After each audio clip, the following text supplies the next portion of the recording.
Hey everybody.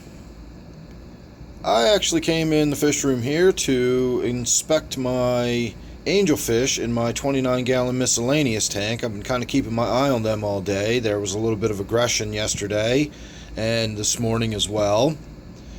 And when I came in, I sat down, I was watching the angelfish, and some movement caught my eye, and I looked over, and sure enough, my crayfish is up here working on all that algae. I'm trying not to get too close because I don't want to disturb its behavior. So let's try to zoom in with the camera a little bit. I apologize, the algae is all over the glass. I really need to get in here and do some work. But it's really interesting to watch the crayfish eating. Whether it's eating algae or it's eating, any kind of detritus it finds on the bottom. It has a lot of different little pincers and mouth parts and things that move, and it can really fine tune what it's picking through and select the tiniest little bits of food amongst the gravel and pick up the tiniest little pieces of algae. And that's what it does. It just picks little tiny piece after little tiny piece and just constantly sits in there and works on the algae in this tank. So I know people don't tend to think of crayfish as algae eaters, but they are. They're really good algae eaters. I say this all the time. They tend to like vegetable matter more so than meaty stuff. Now, of course, if I throw shrimp pellets in there, or a fish were to die or something like that, crayfish will even catch fish. They're actually pretty good hunters when they want to be. But provided they've got lots of algae to eat and plenty of vegetable material, they will just go to town on it. If I were to throw some zucchini or something like that in there, I have no doubt this crayfish would be right on top of that. They are omnivores. They will eat just about anything. They're scavengers primarily, but they will hunt, as I said. But they're just really interesting animals, and I always enjoy looking over here and seeing the crayfish when it's up and about.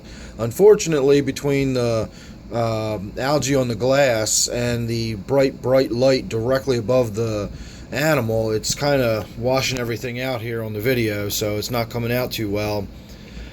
One thing I did want to mention about this tank, I'm not sure if I'm going to use it because I don't think this is necessarily the problem I'm having, but I did buy some blue-green slime stain remover, which kills the blue-green cyanobacteria.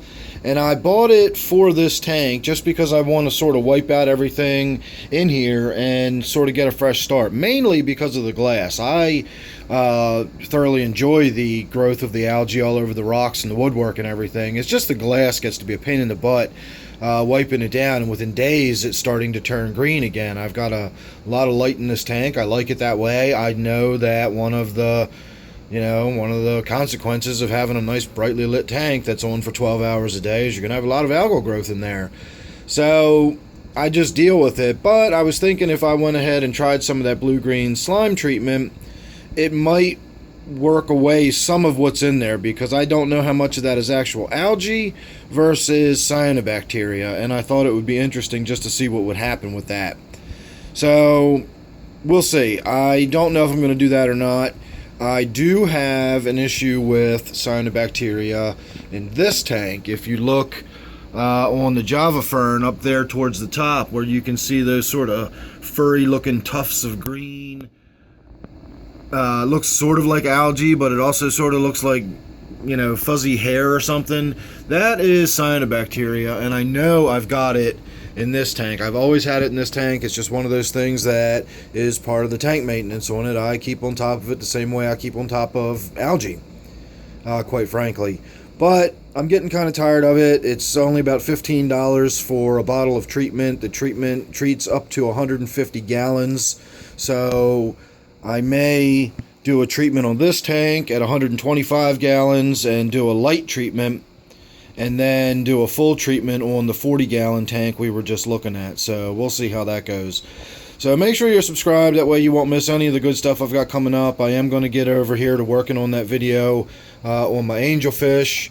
And maybe now that he's facing us, or she's facing us rather, we might be able to get a little bit of a look at all those little mouth parts moving around that I was talking about.